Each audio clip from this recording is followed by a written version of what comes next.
So hey, I'm here down here in Copacabana in Rio de Janeiro, one of my favorite places in the world, and it's a real culture of body image. You know, I'm pretty lean, but even I think I'm fat when I'm down here with some of the physiques, some of the shapes that you'll see on site. What I want to answer today, I got a question from Joe in the Midlands. He said to me, Ben, I just can't seem to get motivated. What can I do about it? It's a great question, and it's one probably most people could associate with and want a solution to. What I say though is, when it comes to getting in shape, there are two things that are completely overrated in my view, the need to have. That is, one of them is belief.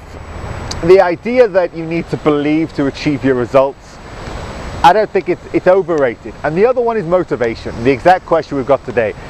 Needing motivation is a fallacy basically, because what happens with motivation is guaranteed. Some days you're up, some days you're down. Some days you're up, some days you're down. That is the nature of motivation, and it's impossible to always be up. The real mistake is believing you have to be motivated to act.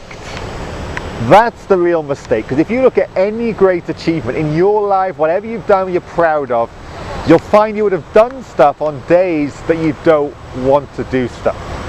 The most basic example is you go to work when you don't want to, and if you didn't go to work when you didn't want to, you probably only turn up 1 in 5 days or something, and then you never get anything done. You wouldn't earn the money if you're paid for turning up, you wouldn't achieve what you've got to achieve in work.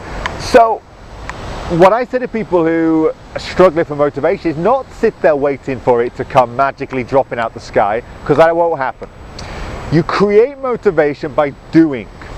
So all you have to do is find the lowest common denominator that'll get you to move your ass to exercise, to get you to do something nutritionally.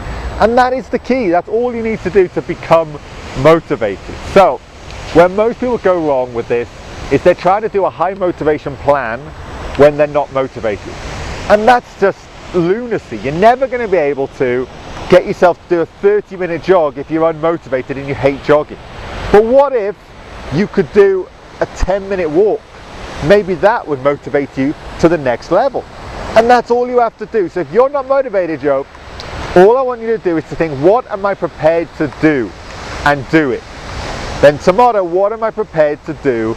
And do it. And it might just be like cutting down a little bit on how much chocolate I'm eating. Just a tiny step can motivate you.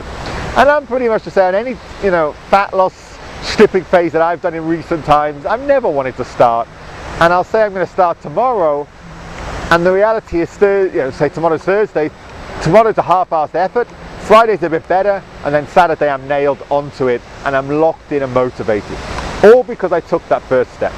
So for yourself, go away and ask yourself, what area I'm not motivated? If it's exercise, what's the easiest thing you're prepared to do? If it's nutrition, one simple thing to do, and then before you know it, you'll become motivated and you'll be doing what you've got to do.